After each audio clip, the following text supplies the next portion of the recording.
What if I told you that society as we know it is on the brink of total collapse, and most of us aren't remotely ready for what's next? Today, we're diving deep into the shocking truth behind our fragile modern world and revealing concrete strategies that can not only save your community, but transform disaster into opportunity. Stick around, because what you're about to hear could literally save your life. The idea of societal collapse might sound like fiction, but the truth is, it's closer than most realize. Climate-related disasters are now occurring nearly 40% more frequently than just 5 years ago. Geopolitical tensions and glaring socioeconomic vulnerabilities are forcing us to confront uncomfortable truths about our collective future.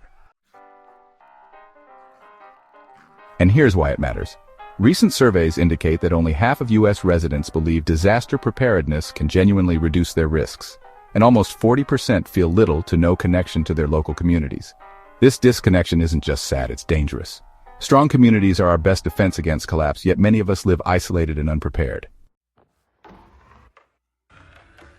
But collapse isn't just about chaos. It's a rapid unraveling of the complex systems that keep our world running smoothly. It means the decentralization of authority, the breakdown of trust in institutions, and failures across essential resources like food, water, energy, and healthcare. It also means social fragmentation, communities splintering into isolated individuals who prioritize personal survival over collective well-being. Today's interconnected global society amplifies these risks. A 2024 NATO study found nearly 80% of critical infrastructure depends on transcontinental supply chains.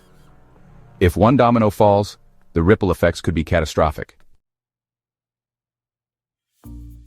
Yet, collapse isn't inevitable. By building strong social connections today, communities can drastically boost their resilience. Studies show that tight-knit communities recover from disasters 63% faster, adopt collective preparedness measures 41% more often, and reduce mortality by over half during prolonged crises. So how do we build this crucial social capital? The Surgeon General's Connection Framework offers proven strategies.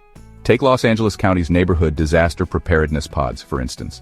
These small groups of neighbors train together, communicate effectively during crises, and pool resources and skills. Vermont's innovative time banking systems encourage residents to earn credits for preparedness activities, creating robust community networks before disaster strikes. And Philadelphia has successfully united religious institutions into multi-hazard shelters, complete with hardened communication hubs. But beyond social networks, communities must physically prepare their infrastructure.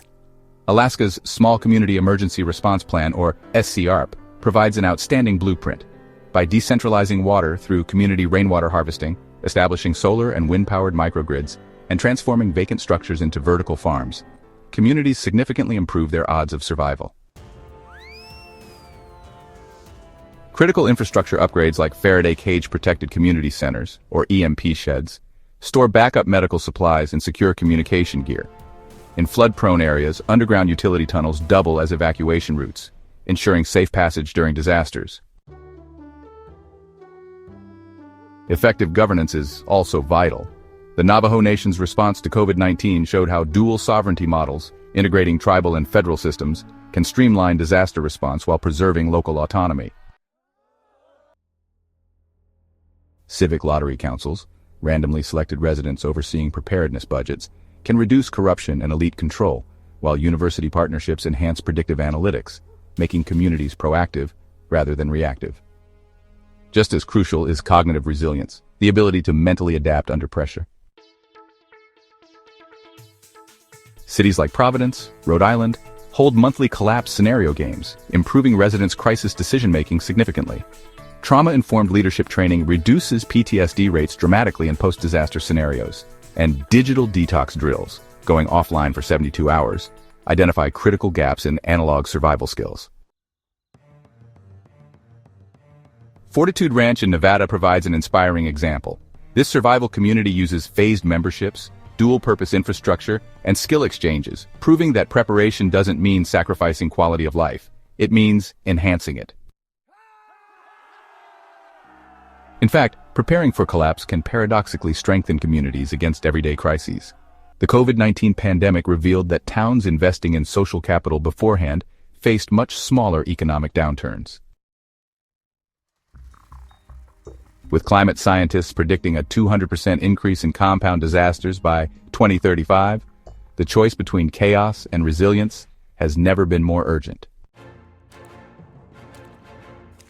So, what's next for your community? Start immediately by conducting a community resilience audit using FEMA's BRIC toolkit.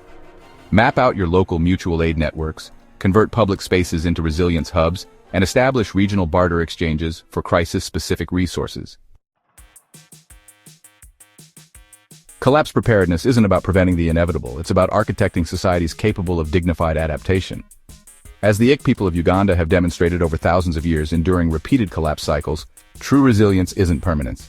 It's the wisdom and courage to continually rebuild better. If you found this information valuable, don't forget to like this video and subscribe to our channel. Together, we can build stronger, smarter communities, ready for whatever tomorrow holds.